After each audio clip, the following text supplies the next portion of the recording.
মানে আমি তোমায় সকাল সকাল কোন অলক্ষণে কথা বললাম রানী? আমি তো কিছুই বুঝতে পারছি না। বললেন না, অলক্ষণে কথা বললেন না। ভুলে যাবেন না, আমি আপনার রানী, এই কৃষ্ণনগরের রানী। আমি তো তোমায় একটু কোনো কথা নয়, নিজের কাজ নিজে করুন, বুঝলেন? অন্দরমহলে আমার অনেক কাজ আছে। নিজের কাজ নিজে করব? আমি তোমার স্বামী, আমি তোমার কাছে এইটুকু আবদার করতে পারি না? হ্যাঁ,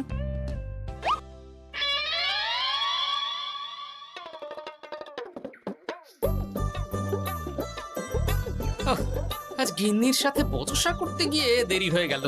মহারাজ আবার আমার দেরি দেখে রেগে না যান।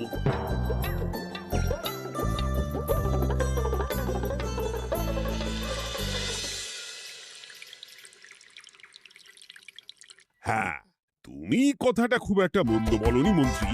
এতে রাজ্যবাসীরও উপকার হবে আর রাজকোষেরও খুব একটা চাপ পড়বে না। তাহলে মহারাজ সব ঘরে ঘরে এই বার্তা পৌঁছে দিই।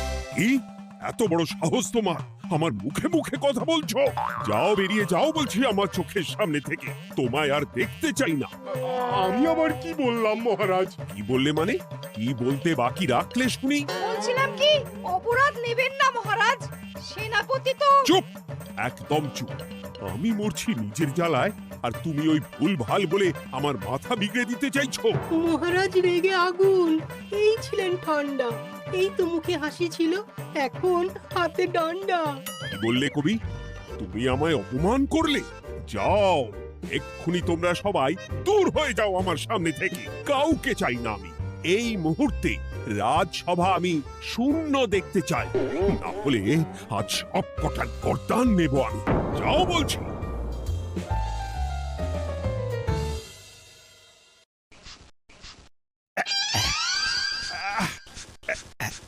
আহা, একটু শান্তি হলো। ভেবেছিলাম রাজসভায় করব তাই রে নাই রে, রাজা দিলেন ঘাড় ধাক্কা, এখন সবাই বাইরে। সে তো তোমার জন্য, তুমি তো বেমক্কা একটা এমন কবিতা বললে। আহ, কেন এইভাবে চড়ছেন মন্ত্রী মশাই? দোষ তো আপনারও। আপনি তো কি একটা বলে রাজা মশাইয়ের মাথা গরম করে দিলেন। আমি আবার কি বলেছি? আরে মহারাজ তো সেনাপতির ওপর রেগে গেলেন। আরে বাবা, আমি আবার কি করলাম? পণ্ডিত মশাই কি সব বলে দিলেন, তখনই তো মহারাজ। এই আমার নামে একটা অসাধু বাক্য বললেই আমি কিন্তু। এ কি কাণ্ড! কৃষ্ণনগর রাজসভার সভারত্নরা বাইরে বের হয়ে কি মহা হট্টগোল শুরু করলেন। মহারাজ সবাইকে একসাথে ঘাড় ধাক্কা দিয়েছে। ওরে বাবা, এতগুলো ঘাড়ে রাজামশাই একসাথে ধাক্কা দিলেন কিভাবে? আচ্ছা, দোষটা কে করলো? দোষ করেছে ও, দোষ করেছে ও। দোষ করেছে ও। দোষ করেছে ও। এবারেও কেউ একমত হতে পারলেন না কে দোষ করেছে। আচ্ছা বেশ, কি হয়েছে কেউ একটা খুলে বলুন দেখি। আমি বলছি, মহারাজ বেশ খোশ মেজাজি ছিলেন, কিন্তু হঠাৎ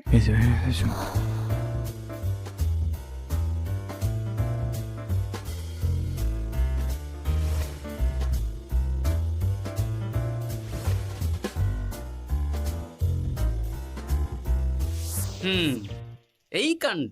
এ তো ভারী অদ্ভুত রোগ মনে হচ্ছে। মহারাজের আচমকা মাথায় রক্ত চড়ে গেল নাকি? হ্যাঁ, মহারাজ আপনাদের রাজসভায় ডেকেছেন। ওরে বাবা না, যাব না গো আমি, আমার কাছে আমার প্রাণ সবচেয়ে দামি। আমিও যাব না, নির্ঘাত মহারাজ গর্দান নিতেই ডাকছেন। আমিও যাব না গোপাল, আমারও প্রাণের বড় মায়া। আচ্ছা, এটা কি কোনো কথা হলো? হ্যাঁ, প্রাণের মায়া কার নেই বলুন তো? আর মহারাজ যে গর্দান নিতেই ডাকছেন তার কি কোনো মানে আছে? অন্য কারণও তো হতে পারে। তুমি কি করে বুঝলে? হ্যাঁ, বুঝতে পারিনি, তবে আন্দাজ করেছি। তোমাদের কথাতেই শুনলাম মহারাজ খোশ মেজাজেই ছিলেন, সহসা রেগে গেছেন। আবার যে সহসা খোশ মেজাজেই ফেরেননি, তাই কি বলা যায়? এটা তুমি বলনি তো মন্দ। চলো সবে ফিরিয়ে আনি রাজসভার ছন্দ। আরে গোপাল, এসো এসো এসো। তা এত দেরি করলে কেন? বাকিরা কোথায়? তারা আসছেন মহারাজ। আপনি তাদের ডেকেছেন, তাদের ঘাড়ে কটা মাথা যে তারা আসবেন না। কিন্তু মহারাজ, আমি অন্য কথা ভাবছি। কি কথা গোপাল? আপনি নাকি সভায় আজ হঠাৎ সবার উপরে রেগে গিয়ে তাদের সভা থেকে বের করে দিয়েছেন মহারাজ? এ কি সত্যি মহারাজ? আরে না না গোপাল, মোটেও না। বলতে পারো আমি সবার সাথে একযোগে একটা রসিকতা করছিলাম। আমি দেখছিলাম সবাই আমার রসিকতা কেমন বুঝতে পারে। তাই নাকি? আসলে তুমি ছিলে না বলেই এরা কেউ আমার রসিকতা ধরতে পারেনি। এ কি সত্যি মহারাজ? আপনি সত্যি আমাদের উপর কোনো রাগ করেননি? হুম, এ কি এই সব কিছুই আপনার রসিকতা ছিল? মা, তাই নাকি মহারাজ? এই যে আপনি শুনিয়ে দিলেন কথা কড়া কড়া, সবকিছুই ছিল আসলে নিছক মজা করা। আহ, আবার যত সব বাজে বকছো তোমরা। এত কথা কেন? তোমরা কেউ আসলে মহারাজ কৃষ্ণচন্দ্রের রাজসভার যোগ্য নও। যাও যাও, দূর হয়ে যাও। কিন্তু মহারাজ, এই যে আপনি বললেন। আহ, তুমি সবার আগে যাও তো। তুমি হলে সব নষ্টের গোড়া। যাও বলছি, আমার আর ভালো লাগছে না। যাও। যা বাবা।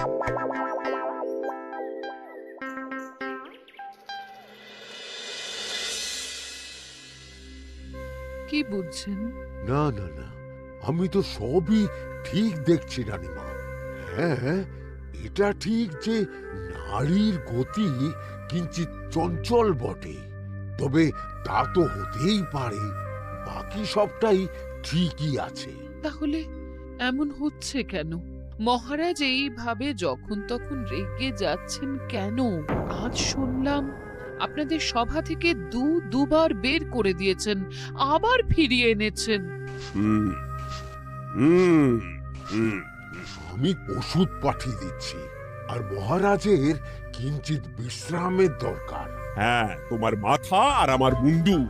বলি, আমি বিশ্রাম নিলে রাজকার্যকে চালাবে শুনি তুমি, নাকি ওই অকর্মার ঢেকি মন্ত্রী? না মানে ওই আমি। যাও, আর আমার কথা বলতে ভালো লাগছে না। আমাকে একটু একা থাকতে দাও।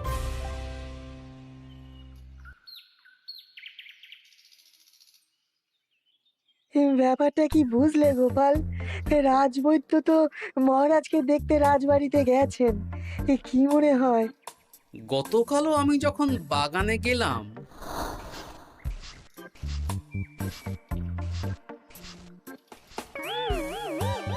গোপাল, তোমার কি মনে হয় মহারাজকে কোন রোগে ধরেছে? এই রেগে যাচ্ছেন, আবার এই মাথা ঠান্ডা হয়ে গিয়ে ডেকে পাঠাচ্ছেন। আমি বলি কি গোপাল, তখন সবার সামনে বলিনি বটে, তবে এখন তোমার সামনে স্বীকার করতে বাধা নেই। কি কথা বিজ্ঞানী? মহারাজের এই রাগের কারণ হয়তো আমি। আমার মনে হয় আমার দোষেই উনি এরকম বারবার রেগে যাচ্ছেন। কেন? আসলে মহারাজ আমাকে একটা মাথা যন্ত্রণা সারার ওষুধ আবিষ্কারের দায়িত্ব দিয়েছিলেন, তো আমি অনেক চেষ্টা করেও সেই ওষুধটা আবিষ্কার করতে পারিনি।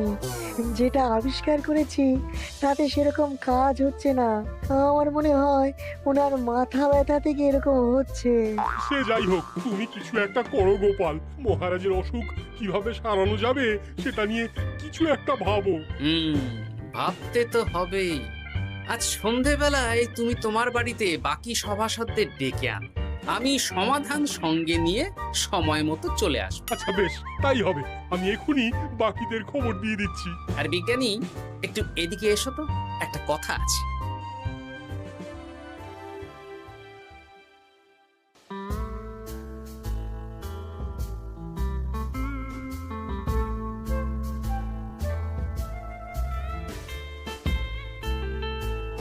গো, বলি এইভাবে ঘুরলে কি মহারাজের ব্যামো সেরে যাবে? তা সারবে না। তার চেয়ে এক কাজ করি, কিছুটা আলু আর ছোলা সেদ্ধ করেছি, তার সাথে নুন, লঙ্কার গুঁড়ো আর লেবু দিয়ে মেখে আলু কাবলি বানিয়ে দিই, কি বলো? হ্যাঁ, দাও দাও দাও, মন্দ হয় না। মহারাজের মন উচ্চাটন।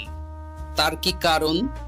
মাঝে মাঝে আসছেন আর মহারাজ রেগে আগুন হয়ে যাচ্ছেন, আবার যেই সে ব্যামো ঠিক হয়ে যাচ্ছে মহারাজ সেই আগের মতন। তার উপর আবার সভাসদেরা মনে করছে তাদেরও কোনো দোষ আছে। তাহলে দুয়ে দুয়ে চার করতে হবে, কিন্তু কিভাবে? কিভাবে? এই নাও আলু কাবলি খেয়ে পেট ঠান্ডা করে নাও দেখি। হ্যাঁ, বেশ কিছুদিন আগে বিজ্ঞানী লেবুর রসের জাদুর কথাই তো বলছিল। আচ্ছা গিন্নি, তুমি তোমার বিয়ের সময় তোমার বাবার মুদির দোকানের একটা কাঠের ছোট বাক্স পেয়েছিলে না, যাতে শ্বশুর মশাই মোহর রাখতেন? উমা, সে বাক্স তো ঝুলকালি মেখে আছে গো, তা দিয়ে তোমার কি হবে? ঝুলকালি লেগেছে? বাবা বাবা বাবা, তাতে তো আমার কাজ আরো ভালো হবে। যাও যাও যাও, নিয়ে এসো দেখি। আমি ততক্ষণে বেশ খানিকটা অদৃশ্য কালি বানিয়ে ফেলি। না না, আমি তো বলছি মহারাজের কোনো রোগ নেই, সামান্য উদ্বেগ ছাড়া আর কোনো সমস্যাই নেই মহারাজের। তাহলে মহারাজ আমাদের এই তুর্কি নাচন কেন নাচাচ্ছেন শুনি, মস্করা করে? তাই তো উত্তর জানা চাই তো। আর এই যে এত জরুরি তলব পাঠিয়ে গোপাল আমাদের ডেকে পাঠালো, তার তো টিকিরও দেখা নেই। গোপাল কি করবে শুনি? যে রোগ আদপেই নেই সেই রোগ কিনা ওই গোপাল ছাড়াবে? আমার তো বিশ্বাসই হয় না। বিশ্বাসে মিলায় বস্তু, তর্কে বহু দূর, তাই না মন্ত্রী মশাই? পেলে গোপাল, মহারাজের রোগ সারাবার কোনো উপায় পেলে? আচ্ছা গোপাল, রাজবৈদ্য বলেছেন মহারাজের কোনোই অসুখ নেই, তা তুমি কি সারাবে শুনি?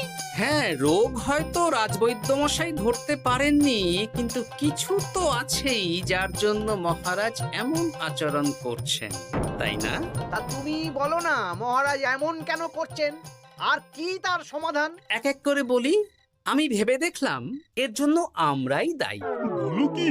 আমরা সবাই কোনো না কোনো সময়ই মহারাজের রাগের কারণ হয়েছি, তাকে আঘাত দিয়েছি, বিষণ্ণ করেছি।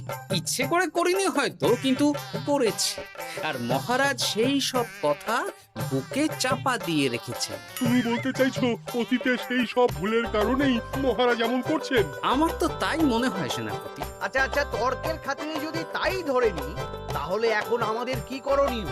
আমরা তো কাল যন্ত্রে চেপে অতীতে ফিরে যেতে পারবো না যে সেই সব ভুলগুলো শুধরে দেব। তা হয়তো হবে না, কিন্তু কিংকর্তব্য বিমূঢ় বাবার আদেশ যদি মানি, তাহলে এই সমস্যার সমাধান সম্ভব মন্ত্রী মশাই। কি বললে? ত্রিকালজ্ঞ বাবা কিংকর্তব্য বিমূঢ়, সে আবার কি গোপাল? আছেন একজন জ্ঞানী ব্যক্তি, আমার খুব পরিচিত। তার দেওয়া একটা উপদেশ আমার জানা আছে। আমার বিশ্বাস তাতে মহারাজের এই সমস্যার সমাধান হয়ে যাবে। কি করে শুনি? এই কালি হলো অদৃশ্য কালি। কলম দিয়ে অদৃশ্য কালিতে কাগজের উপর লিখতে হবে। কি লিখতে হবে? লিখতে হবে যে মহারাজের সাথে অতি সাম্প্রতিক কালে আমরা যা যা অন্যায় করেছি তাই লিখতে হবে। কোনো মিথ্যে কথা লেখা যাবে না। তবে চিন্তা নেই, অদৃশ্য কালি, ফলে কেউ কারো লেখা পড়তে পারবে না। এইবার এই কাগজ ভাঁজ করে ফেলে দিতে হবে এই বাক্সে। বাক্সে তালা, তার চাবি থাকবে মন্ত্রী মশাইয়ের কাছে। আবার আমার কাছে কেন? পরে যাতে কোনো সন্দেহ না করেন, যা সন্দেহবাতিক মৌন আপনার। বললে এইবার এই বাক্স সারা রাত নদীর ধারে বটতলায় পড়ে থাকবে, চাঁদের আলো পান করবে। তারপর সকালে আমরা সবার সামনে এই বাক্স ফেলে দেব নদীর জলে। সবার অন্যায় সারা রাত চাঁদের আলো পান করে শুদ্ধ হয়ে ভেসে যাবে নদীর জলে। ব্যাস ব্যাস, আমরা সবাই পাপ মুক্ত হয়ে যাব। একদম সবাই শুদ্ধ হয়ে যাব, আর মহারাজের ব্যামো সেরে যাবে। কিন্তু তুমি কোনো চালাকি করছো না তো গোপাল? অদৃশ্য কালিতে লেখার সাথে আমি আর কোন চালাকি করব মন্ত্রী মশাই? দেখুন, আমি একটা কাগজে লিখছি। কি কিছু বোঝা যাচ্ছে? সত্যি তো কিছু বোঝা যাচ্ছে না যে আদৌ কিছু লেখা হয়েছে কি হয়নি। তাহলে লেখা শুরু করা যাক। এক এক করে লিখুন আর কাগজ ভাঁজ করে বাক্সে ভরে দিন। আর হ্যাঁ, একদম মিথ্যে কথা লিখবেন না, তাহলে কিন্তু লেখাগুলো অদৃশ্য থাকবে না, ফুটে উঠবে। আচ্ছা গোপাল, বুঝেছি। কলম কালি মন, লেখে 3 জন, মিথ্যে কথা লিখে দিলেই ঘটবে অঘটন। আমি বাক্সটা নদীর পাড়ে সঠিক জায়গায় রেখে আসবো। তারপর কাল সকালে সবাই মিলে এই বাক্স ফেলে দেব নদীর জলে, ঠিক আছে?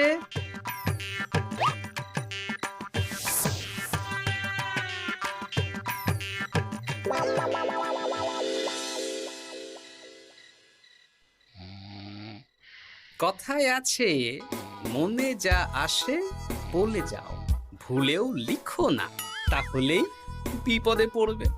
এদিকে কেমন সবাই নিজের নিজের দোষ লিখে বাক্সে ফেলে দিয়েছে। ভাগ্যিস আমি সবার লেখা কাগজগুলো রাতের অন্ধকারে বের করে আনলাম।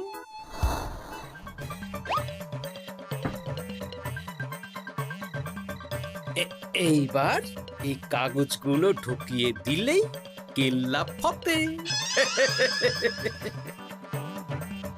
এখন সবার পাপের স্বীকারোক্তি আমার হাতের মুঠোয়।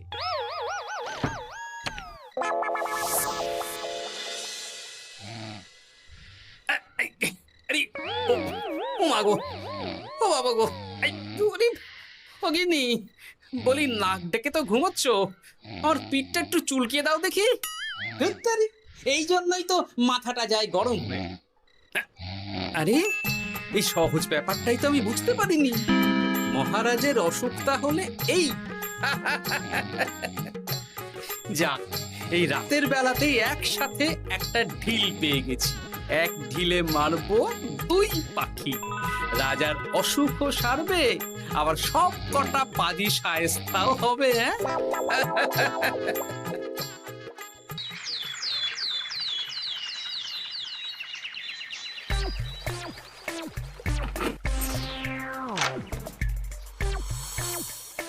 কি, এইবার শান্তি হয়েছে তো মন্ত্রী মশাই?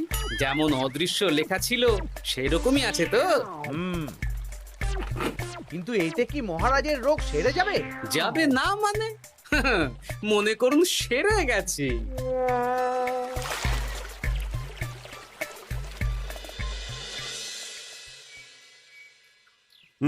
তাহলে আজকে সভার কাজ শুরু করা যাক। ক্ষমা করবেন মহারাজ, সবার কাজ শুরু করার আগে একটা দরকারি কাজ আগে করা দরকার। না হলে আবার কখন আপনি আমাদের কারো উপর রেগে যাবেন আর আমাদের সভা থেকে তাড়িয়ে দেবেন, তার তো ঠিক নেই, তাই না? গোপাল, আর বিরক্ত করো না। আমার এত সাহস নেই মহারাজ যে আমি আপনাকে বিরক্ত করব। আমি তো জানি নিজের পিঠ যখন নিজে চুলকোনো যায় না, আর কেউ থাকে না সেই পিঠ চুলকিয়ে দেবার মতো, তখন কিরকম বিরক্তি জেগে ওঠে, তাই না মহারাজ? এ কি গোপাল, তুমি এত কিছু কি করে জানো? জানাই তো আমার কাজ মহারাজ। আর এও জানি যে আপনার এই বিরক্তির পেছনে সভাসদগণের ভূমিকা ঠিক কি। তার মধ্যে তুমিও আছো গোপাল, তাই না? আছি, পুরো মাত্রায় আছি মহারাজ। তবে হ্যাঁ, আমি কিন্তু তাই বলে রাজকোষের হিসেবে গোলমাল করে মহারাজের কোপের কারণ হইনি মন্ত্রী মশাই। এটা কি গোপাল আন্দাজে বলছে? না হলে কাল অদৃশ্য কালিতে আমি কি লিখেছি সেটা জানলো কি করে?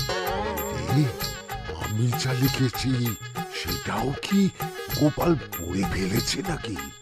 যাকে পড়লেই বাকি, সব লেখা তো ওই নদীর জলে ভেসে গেছে। আমি যে লিখেছি তার প্রমাণ কি? তবে আর চিন্তা নেই মহারাজ, সমস্যার সমাধান হয়ে গেছে। এখন থেকে আপনি যতক্ষণ রাজসভায় থাকবেন, প্রথমে মন্ত্রী মশাই, তারপর পণ্ডিত মশাই, আর তারপর রাজবৈদ্য পালা করে আপনার পিঠ চুলকে দেবে। কেন আমি কেন চুলকে দেব? না দিলে যে আপনার কপালে অনেক বড় শাস্তি ঝুলছে মন্ত্রী মশাই। রাজকোষে যে জালিয়াতি আপনি করেছেন তার স্বীকারোক্তি আমি হাজির করব যে মহারাজের সামনে।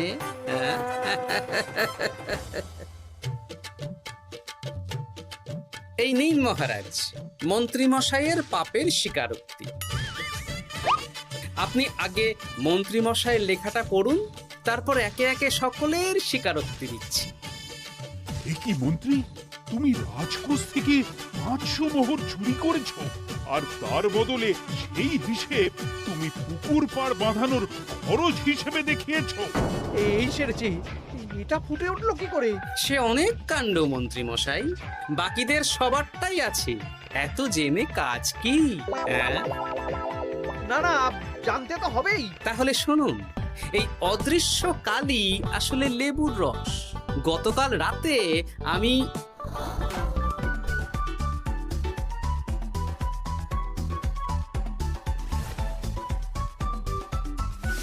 এবার লেবুর রসে অদৃশ্য লেখা কেন বা কিভাবে ফুটে উঠলো সেটা বিজ্ঞানী বোঝাবে।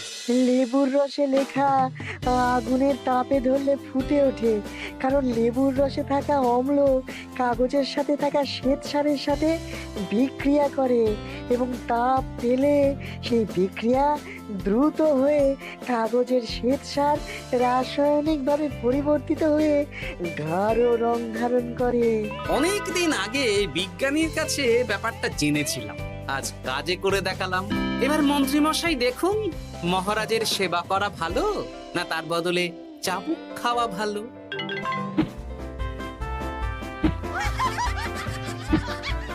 ওরে বাবা না, না, আগে যেমন বুনো ওল তেমনই তো বাঘা তেঁতুল হবে মন্ত্রী মশাই। যা, রাজা মশাইয়ের মেজাজ আবার বিগড়ে যাওয়ার আগেই কাজ শুরু করে দিন ও বাকিদেরকে সেবা করার সুযোগ করে দিন। আজ থেকে ভুল হলে শুধরে নেব ভুলকে। মন্ত্রীমশাই মহারাজের পিঠ দেবে চুলকে।